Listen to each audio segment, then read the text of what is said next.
ശ്രീ റെജി ലൂക്കോസ്, ഹിജാബിൽ ഇപ്പോൾ കൊച്ചിയിലെ ഒരു സ്കൂളിലുണ്ടായ വിഷയമാണല്ലോ, റിത്ത സ്കൂളിൽ. ഇതിൽ ഹിജാബിൽ ആർക്കാണ് പിടിവാശി? സ്മൃതി, ഇതിനകത്ത് ആ സ്കൂൾ അധികൃതർക്കോ ആ കുട്ടിയുടെ പിതാവിനോ ഒരു പിടിവാശിയില്ല. ഇതിനിടയിൽ നിന്നുകൊണ്ട് ചിലർ വിദ്വേഷം പ്രചരിപ്പിച്ചുകൊണ്ട് ഈ പറയുന്ന രീതിയിലുള്ള മതവിദ്വേഷം പ്രചരിപ്പിച്ച് മുതലെടുക്കാൻ ശ്രമിക്കുന്നതാണ് ദുഃഖകരമായ സംഭവം. കേരളം പോലെ ബഹുസ്വരതയുള്ള ഒരു സംസ്ഥാനത്ത് ഇതിങ്ങനെ സംഭവിക്കാൻ പാടില്ലായിരുന്നു.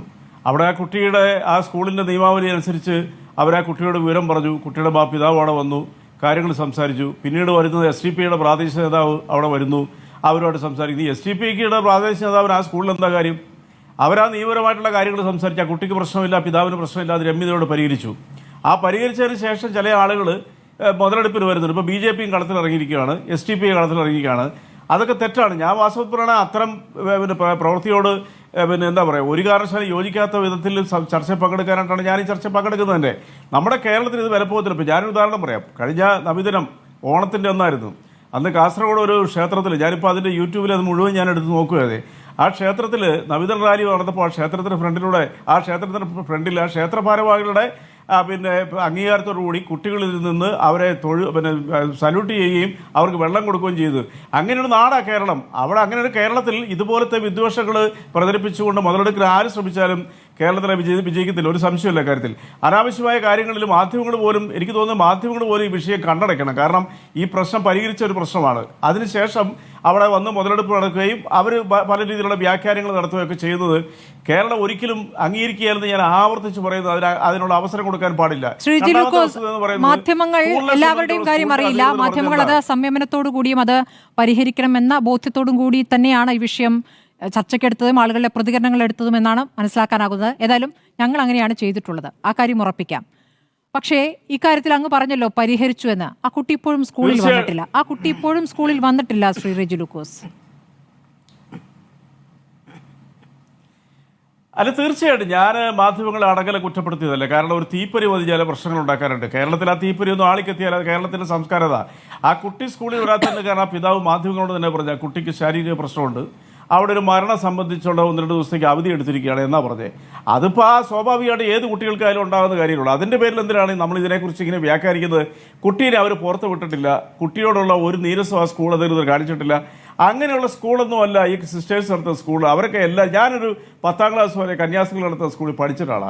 അവിടെയെങ്കിലും ഒരു ജാതി വേർതിരിവോ ഏതെങ്കിലും ഡിസ്ക്രിമിനേഷൻ ഒന്നും അവരുടെ ഭാഗത്തുനിന്ന് ഉണ്ടാകത്തില്ല. അവർ ത്യാഗപൂർണ്ണമായ രീതിയിൽ ഈ വിദ്യാഭ്യാസത്തിനെയും സേവനത്തെയും കാണുന്നവരാണ്. അപ്പോൾ അതുകൊണ്ട് അവരുടെ ഭാഗത്തു നിന്നൊരു വീഴ്ച വന്നു എന്നുള്ള വ്യാഖ്യാനങ്ങൾക്ക് ഇതില്ല. അപ്പോൾ നിങ്ങൾ എന്നോട് ചോദിക്കും വിദ്യാഭ്യാസ മന്ത്രി അത് പറഞ്ഞല്ലോ എന്ന്. വിദ്യാഭ്യാസ മന്ത്രി പറഞ്ഞത് എന്താ? വിദ്യാഭ്യാസ മന്ത്രി അതിൻ്റെ നിയമപരമായ കാര്യങ്ങൾ പറഞ്ഞു. അദ്ദേഹം സംസാരിച്ചതിന് ശേഷം അദ്ദേഹം 3 മണിക്ക് പത്രക്കാരെ കണ്ടതിന് ശേഷം ഏതാണ്ട് ഈവനിങ്ങിലാണ് ഈ പ്രശ്നം ഒത്തുതീർന്നത്.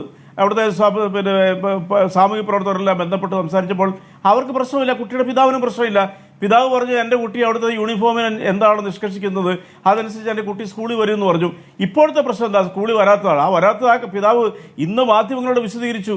അദ്ദേഹത്തിൻ്റെ ബൈറ്റ് തന്നെ വന്നു, എൻ്റെ മോൾക്ക് സുഖമില്ലാത്തതിൻ്റെ പേരിലാണ് വരാത്തത്, പിന്നെ ഒരു മരണവും സംഭവിച്ചിട്ടുണ്ട്.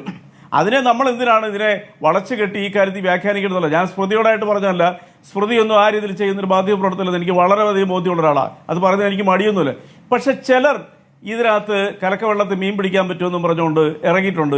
അവരൊന്നും കേരളത്തിന് വിലപ്പോകത്തില്ല. ഉത്തരേന്ത്യയല്ല കേരളം.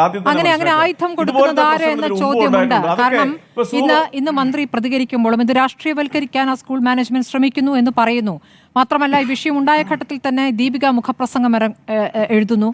അതോടൊപ്പം സഭയുടെ ഭാഗത്തുനിന്നും അതിരൂക്ഷമായ പ്രതികരണങ്ങൾ ഒരു ഘട്ടത്തിലേക്ക് വരുന്നു. ഒരു കുട്ടിയുടെ ഹിജാബ് വിഷയമാണ് എന്ന് ഓർക്കണം. ഇത് നേരത്തെയും ഉണ്ടായിട്ടുള്ളതാണ്. കേരളത്തിൽ നടാടെയല്ല, 2018 സമാനമായ ഒരു കുട്ടിയുടെ ഹിജാബ് വിഷയം തലസ്ഥാനത്തുണ്ടായതാണ്. അന്ന് കോടതി ഉത്തരവുണ്ട്. അപ്പോൾ ആ കോടതി ഉത്തരവിൻ്റെ അടിസ്ഥാനത്തിലാണ് ഞങ്ങളുടെ നിലപാട് ശരിയാണെന്ന് ആ സ്കൂൾ വാദിക്കുന്നത്. ഒരുപക്ഷേ നിയമപരമായി അത് ശരിയായിരിക്കും.